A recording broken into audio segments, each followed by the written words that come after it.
Good morning, dear students. Welcome back in our science class. This is the revision video of chapter 6 Safety and First Aid. In previous class, we discussed about first aid.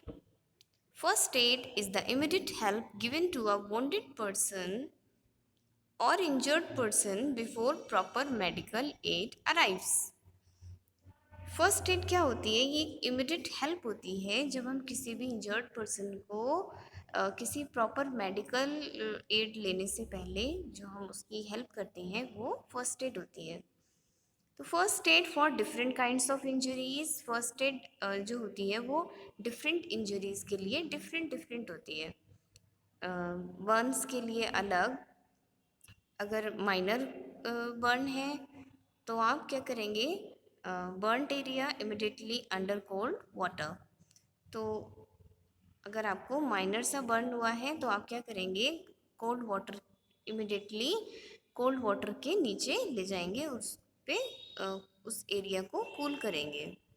In case of severe burn the patient should be taken to a doctor immediately. अगर ज़्यादा burn हुआ है तो patient को doctor के पास ले जाएंगे। So, let us start today's our topic wounds. Minor wounds. In case of minor cut and scratches, wash the wound with soap. Apply an antiseptic like Savlon or Dettol on it. In case there is lots of bleeding, apply ice on the wound to stop the bleeding. Cover the wound with a bandage.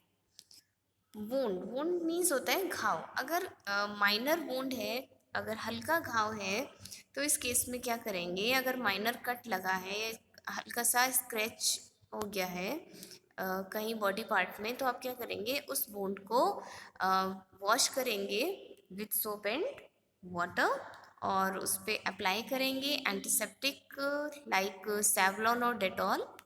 और अगर क्या होता है, bleeding निकल रही है, ज़्यादा bleeding हो गई है, तो आप वहाँ पर क्या लगाएंगे? उस वुंड पे आइस लगाएंगे to stop bleeding. Cover the wound with a bandaid, और बैंडेड से उस वुंड को कवर कर देंगे। Deep wounds. In case of deep wounds, clean the wound with soap and water, apply an antiseptic, and take the person to a doctor. If the wound is caused by a rusted or iron or dirty object, ask the doctor for an anti-tetanus injection.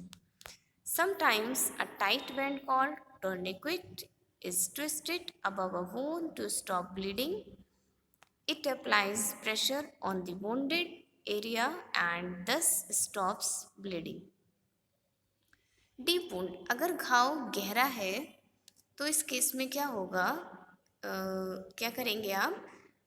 उस wound को clean करेंगे soap और water से और उस पर क्या लगाएंगे? एंटीसेप्टिक, और उसे डॉक्टर के पास ले जाएंगे, उस पर्सन को डॉक्टर के पास ले जाएं।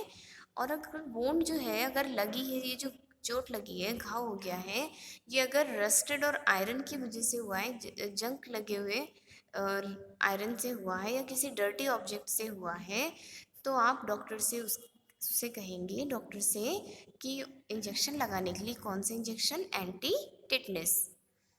समटाइम्स फिर जो एक टाइट बैंडेज होता है, जब टाइट बैंड लगाते हैं, जैसे ज़्यादा ब्लड निकलने लगता है, तो उसको रोकने के लिए जब आप टाइट बैंड यूज़ करते हैं उस वुंड पे, तो उसे कहते हैं टर्निक्विट। तो टर्निक्विट क्या है? ये ट्विस्टेड है, मीन्स राउंड राउंड जब कपड़े को घुमाते हैं ब्लड को स्टॉप करने के लिए। और इस वुंड पे क्या करते हैं? प्रेशर को अप्लाई करता है ये, क्योंकि जब हमने कपड़ा बांध दिया किसी चोट पे, घाव पे, तो जो ब्लीडिंग निकल रही होती है वो ब्लीडिंग नहीं होगी, क्योंकि उस पर जो क्लॉथ है उस पर हमने प्रेशर लगा दिया है, इससे ब्लीडिंग रुक जाएगी। Animal bite. Dog or cat bites. The saliva of dogs or cats may carry rabies virus. So wash the wound thoroughly with soap and water and put an antiseptic cream. The patient should be taken to a doctor to give anti-rabies vaccine. Animal bite, अगर किसी animal ने काट लिया है, किसी जानवर ने काट लिया है, अगर डॉग और कैट ने काट लिया है, तो जो डॉग और कैट का सलाइवा होता है, जो उनकी लार होती है, उनकी वजह से क्या हो जाता है, रेबीज नाम का एक वायरस हो जाता है।